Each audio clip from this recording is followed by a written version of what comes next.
अजितदादाच्या राष्ट्रवादीमध्ये जो काही वाद पाहायला मिळतोय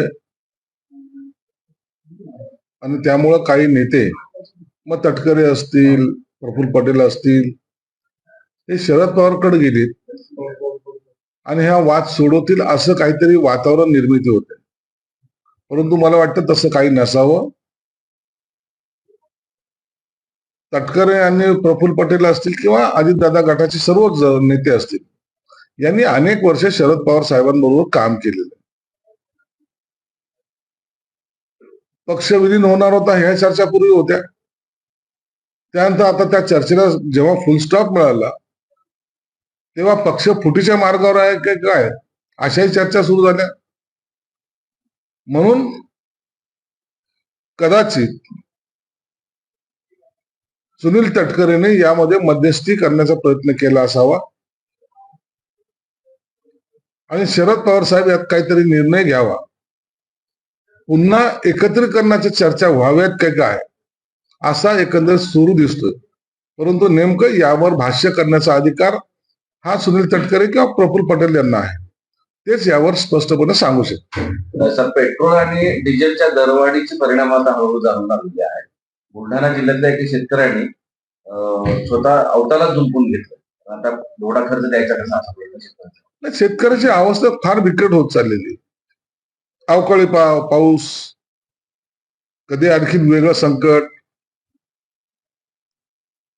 हमी भावाचा प्रश्न, त्याच्या मालाची जे काही विकायला जेव्हा मार्केटमध्ये जातो त्या टायमाला मिळणारा त्याला मोबदला, या सगळ्या प्रश्नामुळे शेतकऱ्याची अवस्था अत्यंत बिकट आहे, वाईट आहे, याची सरकारलाही जाणीव आहे.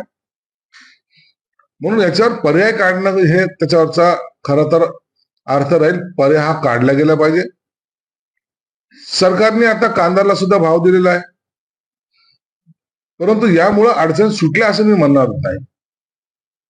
डिझेलची किमतीमध्ये वाढ झाली, एक ते मिळायला थोडा त्रास होतोय, परंतु यावर सर्व मात करताना शेतकऱ्यांनी, सर्व बांधवांनी थोडा संयम राखला पाहिजे. कोणतंही अतिरेकी पाऊल आपण उचलू नका, स्वतःच्या जीवाशी खेळू नका. सरकार यावर निश्चित तोडगा काढेल आणि सरकारमध्ये बसलेले लोक कोण आहेत, हे सर्व शेतकऱ्याचीच लोक आहेत, मुलं आहेत ना, म्हणून त्यांनाही काळजी आहे.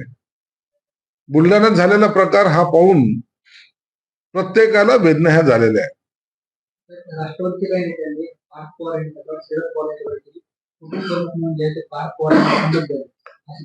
ही बातमी पार्थ पवारची तक्रार करायला, पार्थ पवार एवढा मोठा नेता नाहीये. सुनेत्रा वहिनी बद्दल तर ठीक आहे, पार्थ पवार, जय पवार यांच्या तक्रारी करणं, मला वाटतं अशा काही प्रकार झाला नसाल. त्यांच्या अंतर्गत पक्षाच्या विषयी काही चर्चा झाली निश्चित असावी, परंतु त्याची माहिती आम्हाला नाही. पार्थ पवार आता स्वतः निर्णय घेतात, विचारात घेत नाही, कधीच करत नव्हतं. अरे हा त्यांच्या पक्षाच्या अंतर्गत प्रश्न आहे ना, त्याला आपण काय उत्तर देणार. पक्षामध्ये कुणी काय निर्णय घ्यायचा हा ज्या त्या पक्षाचा अंतर्गत निर्णय आहे. उभाट्यामध्ये नाही का युवा पुत्र ते निर्णय घेतात. म्हणून कोणी निर्णय घ्यायचा आणि कुणाला अधिकार बहाल करायचे त्या पक्षाच्या प्रमुखांनी ठरवलं पाहिजे. वेगवेगळ्या मार्ग शोधतात असं राजकारणात चर्चा आहे. भाजपचं असेल किंवा तुमचं शिवसेना असेल, तर असे काही नेते संपर्कात आहेत का? तसे राजकीय महाराष्ट्राच्या राजकारणात सगळे पुन्हा पाहायला मिळाले. बघा, अशा वेळेला ज्यांना पक्षामध्ये काम करण्यापासून रोखलं जातं किंवा ज्यांच्यावर अन्याय होतो ते निश्चित दुसरा मार्ग स्वीकारतात. आता तुम्ही पाहिलं असेल ठाण्यामध्ये परंजपे आता शिवसेनेत आलेले आहेत. त्यांनाही वाटतं की या पक्षामध्ये राहून आपलं भवितव्य ठीक नाही, म्हणून असे अनेक लोक या पक्षातून त्या पक्षात जायच्या प्रक्रिया मला वाटतं आता सुरू झालेली.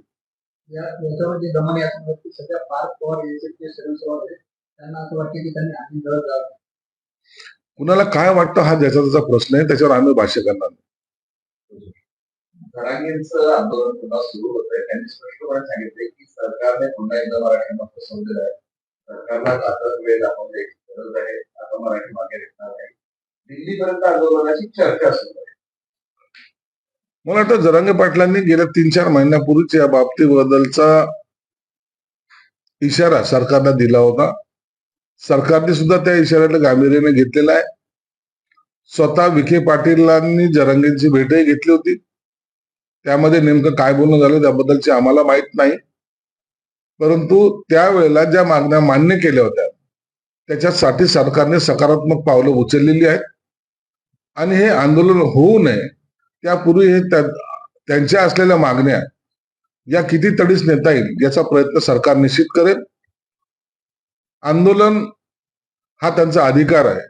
म्हणून आज मला वाटतं जरांगे पाटलांची काही प्रेस घेत आहेत त्यामध्ये ते त्यांच्या आंदोलनाची दिशा स्पष्ट करतील. परंतु सरकारची भूमिका ही मराठा समाजाला आरक्षण देण्याची, परंतु इतर समाजाच्या आरक्षणाला धक्का न लावू देता ही आहे, होती आणि राहील. तर ते असं म्हणाले की अधिकारी म्हणतात हैदराबाद गॅजेटनुसार प्रमाणपत्र सरकारने द्यायला नाही सांगितलं. नाही, याबद्दलची मला कल्पना नाही, परंतु ज्या ज्या नोंदी सापडले जातील त्यांना ते दिले पाहिजेत अशी सर्वांचीच भूमिका आहे. त्यांनी अजून एक असं सांगितलं की आम्ही आंदोलनाची तारीख जाहीर करण्या अगोदर जे आंदोलन करणार ती जाहीर करण्या अगोदरच प्रमाणपत्र द्या असं त्यांचं म्हणणं आहे. निश्चित आहे त्यांची मागणी आहे. सरकार गांभीर्याने तो विचार करतच आहे. आता याला कशी गती द्यायची या बाबत जी काही कमिटी त्यांनी स्थापन केली ती याच्यावर निर्णय घेईल. राष्ट्रवादीचे काँग्रेस प्रवक्ते बळीराम श्रीवास्तव यांनी पक्षाच्या वरिष्ठांनी समजलं राष्ट्रवादी व काँग्रेसच्या वतीने त्यामध्ये पक्षाच्या कार्यकर्त्यांना चालू होतं. त्यांचा आरोप आहे की पक्षाची बदनामी. काय याच्यात आता पक्षाचा अंतर्गत प्रश्न आहे. आता कोणी काय करतंय, त्यांच्या प्रवक्त्यांनी काय बोलावं. अनेक प्रवक्ते असे आहेत जे पक्षाची लाईन सोडून बोलतात आणि त्यांच्यावर पक्ष हा त्या पद्धतीने कारवाई सुद्धा करत असतो.